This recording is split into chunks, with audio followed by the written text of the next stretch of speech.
Hello, I'm back once again for my second indie writing vlog. It's that time again, first Wednesday of the month. What do I got? What do I have today? Well, I have, first things first, my new book, Burial.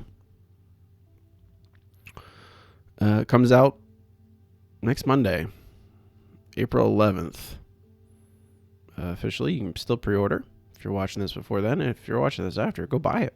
It's out. You should go get it in paperback or on Kindle on Amazon.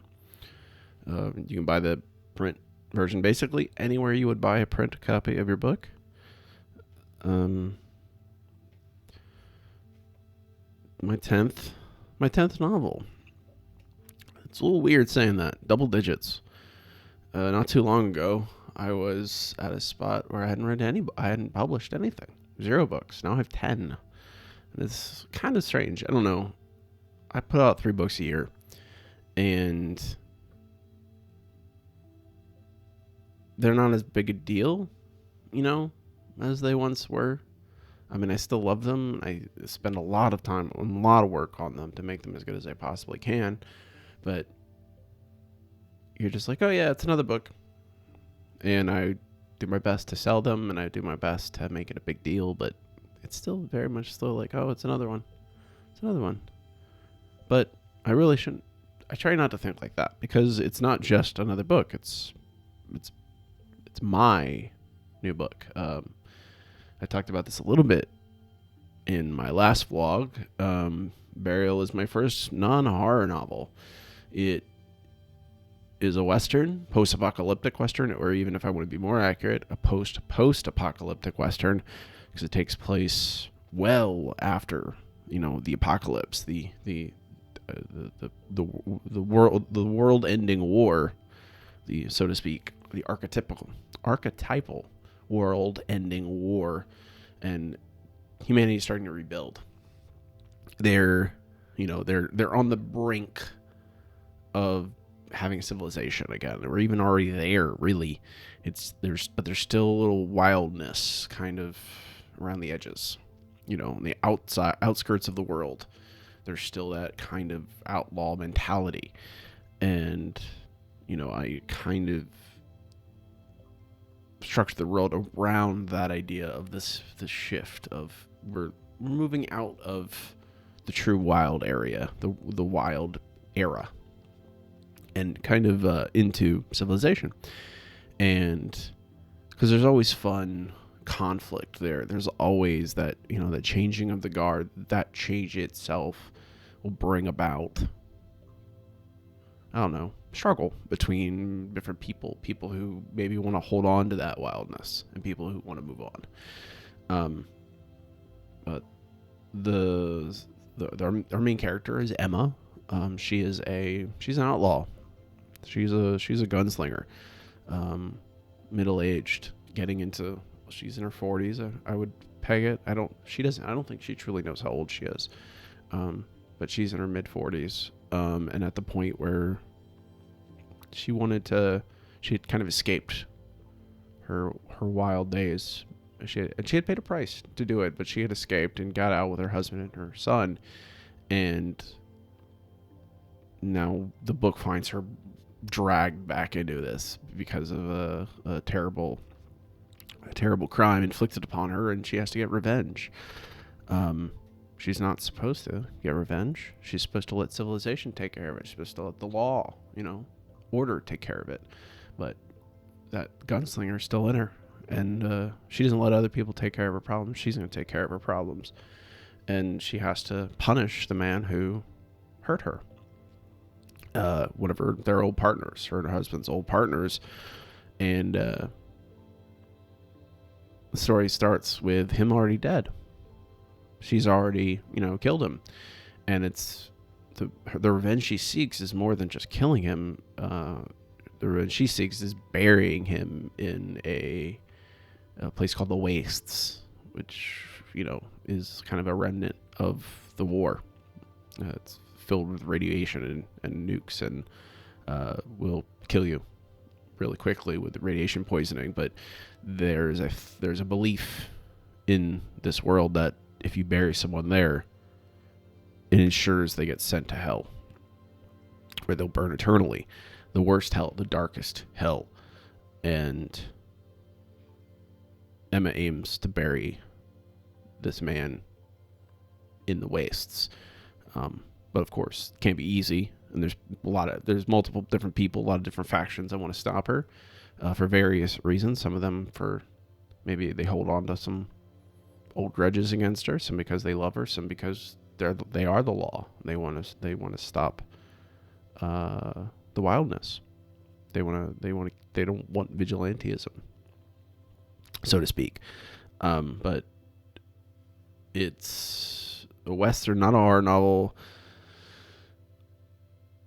I didn't really know what it was, honestly. I didn't really actively decide not to write a horror novel. I just kind of had this idea, and it was really exciting. And usually when I chase the thing that excites me the most, it comes out with the best book, and ultimately that's what I want to write. I don't really want to necessarily write a horror story every time. I want to write the best book every time. And this idea excited me, and I knew it was, taken after like kind of the Dark Tower series, Roland, that kind of archetypical, gunslinger that you see in Westerns, Clint Eastwood, Wyatt Earp, things like that, that figure.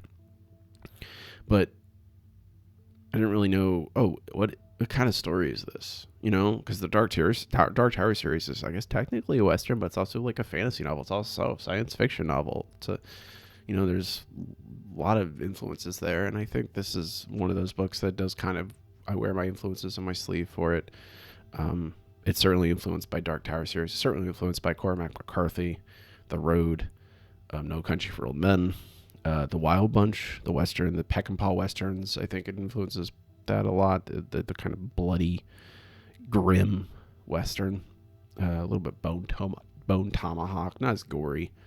Bone Tomahawk is more of a horror movie than it is a Western, but it is have that sort of the darkness, just the horror in the wild. I don't know. I really like Emma. She's a great character. And I don't know, everyone who's read it so far said it's my best book yet. And I don't know, I love it, and I think it is great. It's hard for me to, frame what's my best book, because I like all of them in their own ways. But you should go get it. I'm not ashamed to say, hey, go buy my book. You should go buy my book. It's really good. If you like any of those things I mentioned, you'll like this. It's my shortest book yet as well, but I think it's literally as long as it needs to be. And the cover is just fantastic. Let me get this on camera. Hey, look, there it is. Woo! I'll have links in the description. You can go pre-order it. Otherwise, I've been working on getting that ready to publish, promoting and marketing, all that fun stuff. But I've also been writing my next manuscript, working on it still. I'm about 2/3 of the way through. On the downward. I'm almost there. It's been a little bit of a struggle, but this is still working on my zombie story. I mentioned this last month, but I just started it by the end of mid last month. And I'm working my way through it. It's a little slow going. I think I've had some trouble nailing the tone, because it's a dark book. It's not a happy book, and there's always a part of me that wants to inject happiness. It's a weird thing, but I do want to have. I always worry that I'm gonna scare off people, or because it's true about me sometimes when I encounter fiction that's just so dark, and I'm like, oh wow, I don't know if I'm up for this. Sometimes, especially lately, but I think that's part of the struggle. There's a push-pull of keeping a pace up, and I don't know what kind of, I think it's one of those books that ramp. It starts slow, and there's little tiny bits of tension, but it's mostly building character and plot. And then, there's a little bit more tension, a little bit more mystery, but it's still not there. And it's not like, suddenly, boom, 0 to 100 in 6 seconds. It is, the third act is going to go off the rails, though. It's going to be completely crazy and full of not of action and violence and gore and hell and horror. But I think that's also a problem for me sometimes, is just writing it. It's just, you're like, oh, come on. Like, I myself am like, come on, push the pace, make things happen. And I'm like, well, sometimes it's better not to have things happen. It's better to ratchet up a little bit. And I feel like I have patience for that. And I sometimes get caught up in people and readers, prospective readers even. I don't know who these people are, who they would be. Prospective readers who'd be like, they open the book, and first 50 pages, there's, interesting things. There's certainly, maybe warning signs about what's to come, but there's no murder. There's no blood. There's not, or, there's nothing serious. And then they're like, and they close the book. And I'm like, well, that's not my problem. That's their problem. And I had to keep that. It's hard to keep that mindset, especially when you're trying to make money. And there certainly is a portion of the readership that will close the book if there's not a lot of action happening, even if it's well written, even if the characters are doing meaningful things and it makes sense. And sometimes, you set up the story where, you can't have action just all the time because it wouldn't make sense. It's just action for action's sake. I'm not going to write that. But a lot of it is just, I think, me not following my own advice and thinking too much about a first draft. A lot of this stuff's going to disappear when I revise it. I'll iron out all the weird things around the edges, and you won't even know. No one will. The first draft will be forgotten. I won't even remember it. But I'm almost done. Another couple weeks, and it'll be through. And usually, like, the last 5 chapters or so, like, it's just whoom. Like, I just get through them so fast because I want to. I'm like, I'm so close. Let's get there.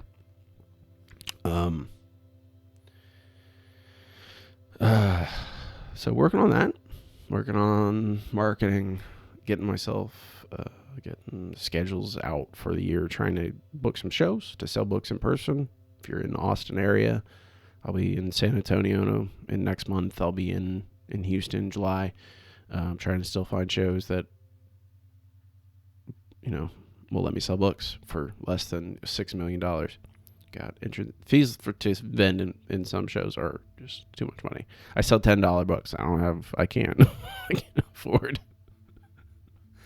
I can't afford $600 fee to vend at some con. It's too much money. But I'm still keeping my eye out for the horizon for the rest of the year. It's that time. It's April now, so it's like, we're getting into the middle of the year. We're starting there. It's spring. It's starting to heat up. I think next thing I'm going to do after I finish this manuscript, after Burial comes out, and I can let off the accelerator for the promotional process of that, is probably revisions. I don't want to just revise it again, but I need to. So I'll probably, at least the first round of revisions, which might not be that much, but the next book, which is called, the working title is Killer Hockey Mascot. Sure, I wrote this last year. And I need to, I haven't read it yet. I haven't read it all the way through after I've written it, and I need to see what it looks like, because I know that I remember the big stuff, but I don't remember every little detail. Need to reread it, see how it is, see what I need to do to it. But I remember liking it a lot. It is a very, I don't know, it's a little bit of a slasher, but it's a little bit of a, I don't know, goofy killer clowns type vibe a little bit. I mean, it's about a killer hockey mascot. Like, it is what it, and I might keep that title just because, hey, it tells you exactly what the book is. It doesn't need to be like, fancy. Clear is better than clever. But I'm gonna revise that first round, smooth out any big problems, and get it to my beta readers, give them some time to read it. And then while they're doing that, I think I'm gonna start my I'll start my next manuscripts, and I think it's time. I've been hemming and hawing over this for so long, but I think it is time for me to write War on Halloween 2 and 3. I don't know what they'll be called yet, but they won't be called that, but I think it's time. I think it's, I don't know. I feel like I need to push through my doubts. You know, I like, I haven't written sequels, I haven't written series yet, and I probably should. And there's a clear line for War on Halloween to continue. Do it, you know, pull the trigger. And yes, it's going to be a learning process, and it's going to be scary. But I should do it. And even if there's missteps and bumps along the way, who cares? Do it. And this is the only way you're going to learn. And that's right. It's time. I need to push through it. And, you know, obviously, it's a lot of work writing 2 books basically back to back, which is what I'll do. I'm going to outline 2 and 3 back to back, and boom, boom. Write them as soon as I can next to each other. Basically treat it as one logbook. Even though it won't, I think. The story beats I have planned out basically split it up pretty clearly into, we've introduced conflict in book 1, resolve conflict while leaving a thread to a larger conflict, and so on and so forth. And I think that's the best. My favorite trilogies or series are always like that, where it's like, well, yeah, there's individual conflicts and arcs within each novel, but then there's a larger overarching conflict that develops and builds and rounds out in culminating in that 3rd book generally, or more books, but 3 books I think is perfect. I'm not going to try, and I think this is I think a good test of like, well, I have ideas for longer series if I was going to do them. This is a good test, just writing 3 books and seeing how it goes. And if it goes well, then maybe another series. I can start one, work on that. Also, I think I'm gonna, also in this year, I want to finish writing my wrestling book, which you may not know. Big pro wrestling fan I am. If you pay attention to my videos, I wear them shirts a lot, but I've had the seed of a wrestling book written for a long time. I have basically the first act written already. And for a long time I didn't know the dismount. I didn't know how to continue with the book, but I think now I do, and I think I have a good scale for it. I think for a long time I just had it was too big.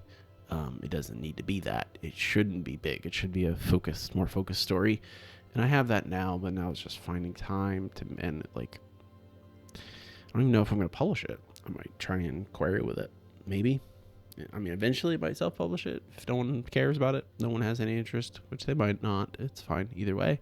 But that's a long ways away. That's probably end of the year. You know, that's like, that's a little Christmas gift to myself, giving myself, you know, a little bit of time to write a personal project. Yeah, I think it'll do it for it today. Thanks for watching. If you want to see more of this informal content, let me know in the comments. If you'd like to see any other kind of video you'd like to see me do, leave it in the comments. Like it, you know. I say this every time. I'm Robbie Dorman, you know, like it and subscribe. Do those things. It really helps me out. I really appreciate it. Share the video on social media. All that stuff. That'll do it. Thanks for watching. Until next time. Be seeing you.